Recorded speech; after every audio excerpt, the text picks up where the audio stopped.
Hey everybody, it's Miss Elizabeth and I am back to continue reading book 3 of the Spiderwick Chronicles. This one is Lucinda's Secret by Tony Dieterlese and Holly Black, published by Simon & Schuster's Books for Young Readers.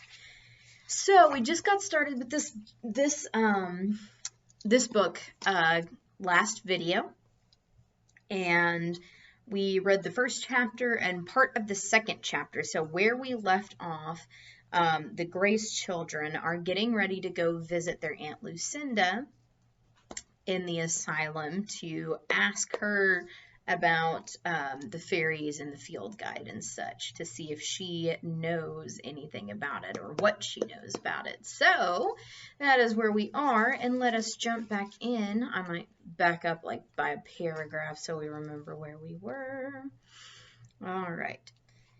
Before Jared could decide whether this visit was a good idea, the nurse stopped at a closed door, rapped twice, and opened it without waiting for a reply. The room was small and the same not quite white color as the hallway. In the center of the room was a hospital bed with a metal headboard, and sitting up in it with a comforter wrapped around her legs was one of the oldest women Jared had ever seen. Her long hair was as white as sugar. Her skin was pale, too, almost transparent. Her back was hunched and twisted to one side. A metal stand by the side of her bed held a bag of clear liquid with a long tube that connected to the IV in her arm. But her eyes, when they focused on Jared, were bright and alert. "Why don't I shut that window, Miss S?" asked the nurse, moving past a nightstand cluttered with antique photos and knickknacks. "You're going to catch a cold." "No," Lucinda barked, and the nurse stopped mid-stride. Then, in a gentler voice, their great-aunt continued, "Leave it be. I need fresh air." "Hello, Aunt Lucy," Mom said hesitantly. "Do you remember me? I'm Helen." The old lady nodded slightly, appearing to regain her composure. "Of course. Malvina's daughter. Goodness, you're quite a bit older than I remembered." Jared noticed that his mother looked less than pleased by that observation. "These are my sons, Jared and Simon," she said, "and this is my daughter, Mallory. We've been staying in your house, and the children wanted to meet you." Aunt Lucy frowned. "The house? It is not safe for you to stay at the house." "We've had people in to make repairs," Mom said, "and look, the children brought some cookies." "Lovely." The old woman looked at the plate as though it were piled with cockroaches. Jared, Simon, and Mallory exchanged glances. The nurse snorted. "Nothing you can do," the nurse said to Mrs. Grace, not seeming to care that Aunt Lucy could hear her. "She won't eat anything while we're watching." Aunt Lucy narrowed her eyes. "I'm not deaf, you know." "You won't try one?" Mom asked, uncovering the sugar cookies and holding the platter out to Aunt Lucinda. "I'm afraid not," said the old woman. "I find that I am quite content." Here's some cookies. "Perhaps we could talk in the hall," their mother whispered to the nurse. "I had no idea things were still so bad." With a worried look, she put the plate on a side table and left the room with the nurse. Jared grinned at Simon. This was even better than they had hoped. Now they were guaranteed at least a few minutes alone. "Aunt Lucy," Mallory said, speaking fast, "when you told our mom that the house was dangerous, you didn't mean the construction, did you?" "You meant the fairies," said Simon. "It's okay to tell us. We've seen them," Jared put in. Their aunt smiled at them, but it was a sad smile. "Fairies are exactly what I meant," she said, patting the bed beside her. "Come, sit down, you three. Tell me what's happened." And here's the picture that says, "Tell me what's happened." All right, so we have now arrived at Chapter 3, in which stories are told and a theft is discovered. And here's the picture at the beginning that says, "Come, my dears." "We've seen goblins and a troll and a griffin," Jared told her eagerly as they arranged themselves at the foot of the hospital bed. It was such a relief to be believed. Now if she would just explain how important the guide was, everything would be okay. "And Thimbletack," Mallory put in, picking up a cookie and taking a bite. "We've seen him, although we're not sure if he counts as a brownie or a boggart."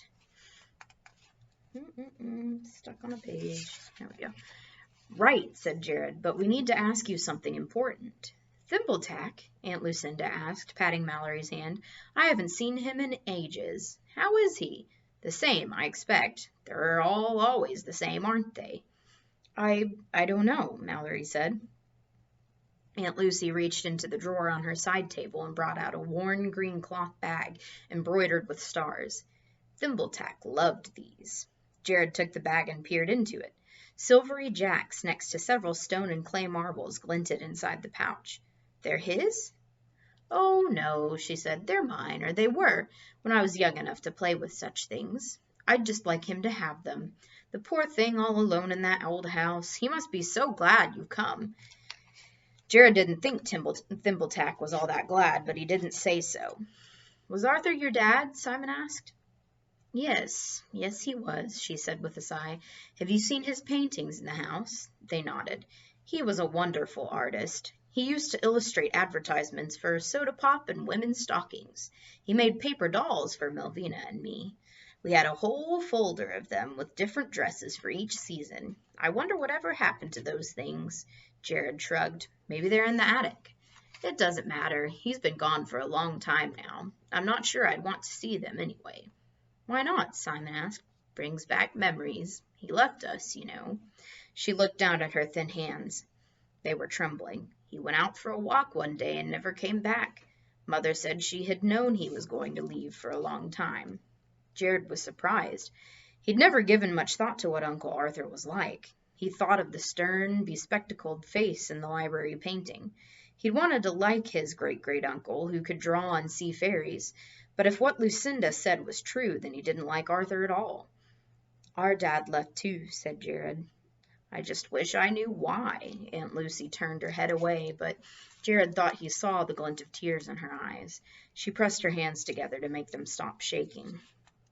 Maybe he had to move for his job, Simon offered, like our dad.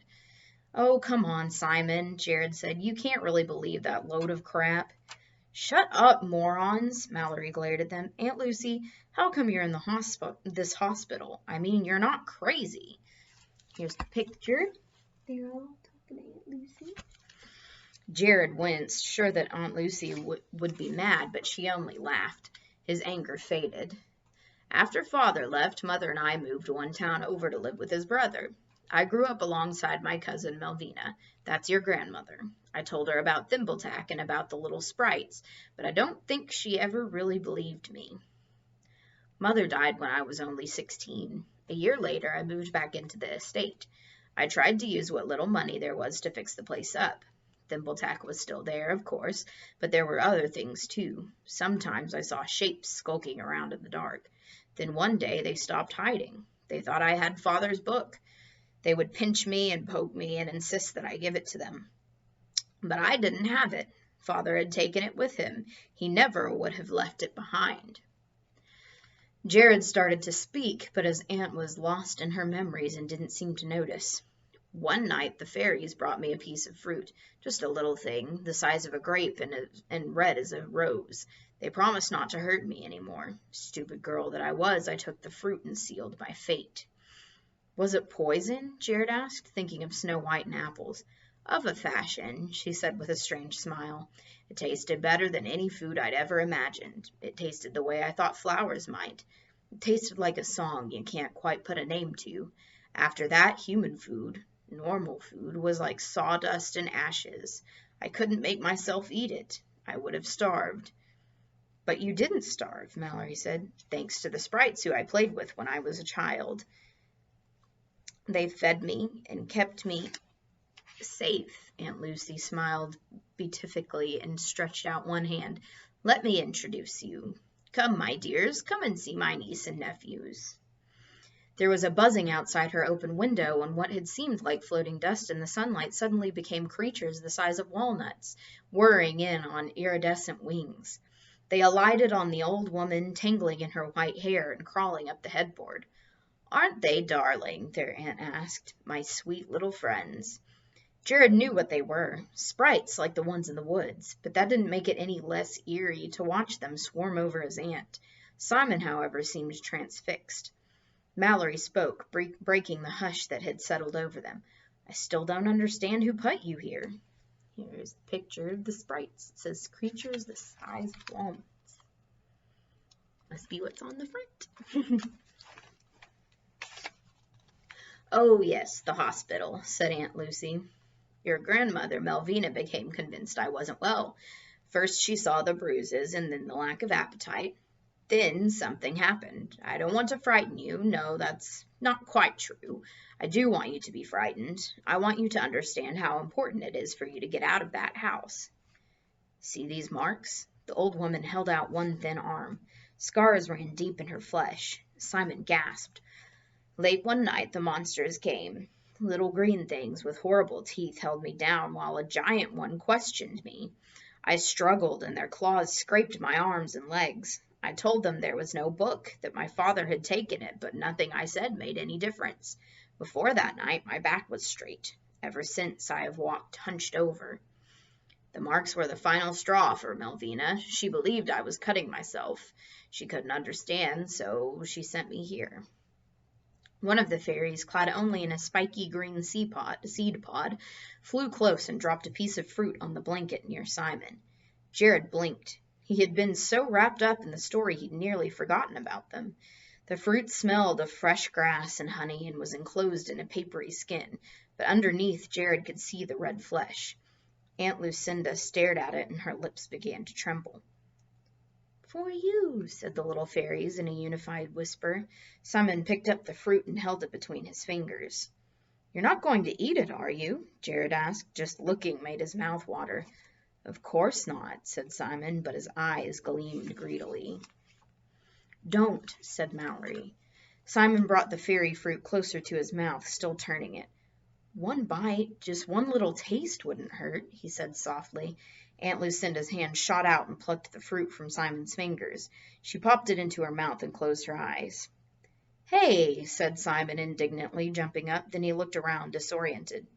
"What just happened?" Here's the picture that says, "You're not going to eat it, are you?" Jared looked at their great aunt. Her hands were shaking even as she clasped them in her lap. "They mean well," she said. "They just don't understand the craving. To them it is only food." Jared looked at the little fairies. He wasn't sure what they knew or didn't know. "But now you see why the house is too dangerous for you children. You must get your mother to understand, to leave. If they know you're there, they'll think you have the guide and they will never leave you in peace." "But we do have the guide," Jared said. "That's what we came here to ask you about." Aunt Lucy gasped. "You can't possibly." "We followed the clues in the library," Jared explained. "See, she does think we should get rid of it," Mallory said. "The library, that means..." Aunt Lucy looked at him with dawning horror. "If you have the guide, you have to get out of the house. Immediately. Do you understand me?" "The guide's right here." Jared unzipped his backpack and took out the towel-covered book. But when he unwrapped it, the field guide wasn't inside. They were all looking down at an old, worn copy of a cookbook, Microwave Magic. Jared turned to Mallory. You stole it!" He dropped the backpack and went at her with both fists. Well, that seems like a good place to stop for today. So that's the end of chapter 3. So I wonder what has happened to the guide. And it turns out Aunt Lucy isn't crazy. She just knew about the fairies, which I kind of figured would probably be the case. But hopefully you guys will stick around and join me again for the next chapter. And we will find out what happened with the guide then. Until then, y'all have a good night. Bye.